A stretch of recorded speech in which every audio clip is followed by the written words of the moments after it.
আসসালামু আলাইকুম দর্শক, আজ আমি রান্না করব মাছ। তো মাছটাকে এই মাছটাকে আমি চিনি না বলে নামটা বলতে পারিনি। এই মাছটা সচরাচর বাজারে পাওয়া যায়, তো আপনারা সবাই চেনেন মাছটাকে। আমি কড়াইতে পেঁয়াজ যখন এভাবে লালচে হয়ে আসবে তখন এর ভিতরে দিয়ে দেবেন আদা বাটা, রসুন বাটা, পেঁয়াজ বাটা এবং জিরে বাটা। দিয়ে যখন লালচে করে ভাজা হয়ে যাবে তখন এর ভিতরে অ্যাড করবেন হলুদের গুঁড়ো, মরিচের গুঁড়ো এবং পরিমাণ মতো লবণ। মশলাটা যখন কষানো হয়ে যাবে তখন একে একে সব মাছগুলোকে দিয়ে দিবেন। মাছগুলোকে দিয়ে যদি মনে হয় পোড়া লেগে যাচ্ছে তখন হালকা একটু পানি দিবেন। পানি দিয়ে মাছগুলোকে সুন্দর করে একটা বুনা আকৃতি দিয়ে নেবেন। তো দর্শক, আমি মাছটা কিন্তু আগে থেকে একটু হালকা তেলে ভেজে রেখেছিলাম। হলুদের গুঁড়ো, মরিচের গুঁড়ো এবং লবণ মাখিয়ে হালকা করে একটু তেলে ভেজে রেখেছিলাম।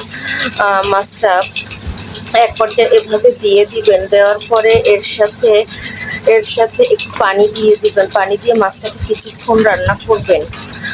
এর পর্যায়ে একটু পানি দিয়ে মাছটাকে কিছুক্ষণ রান্না করবেন। মাছটা সেদ্ধ হয়ে যখন যাবে ঠিক তখন উঠিয়ে নিবেন। তো আমি কিন্তু রান্নায় কোনো বাড়তি মশলা ইউজ করি না, জাস্ট গোটা মশলা যেগুলো বাজার থেকে কিনে আনি সেগুলোকে ইউজ করি। ঠিক এ পর্যায়ে মাছটা নামিয়ে নেবেন। আল্লাহ হাফেজ।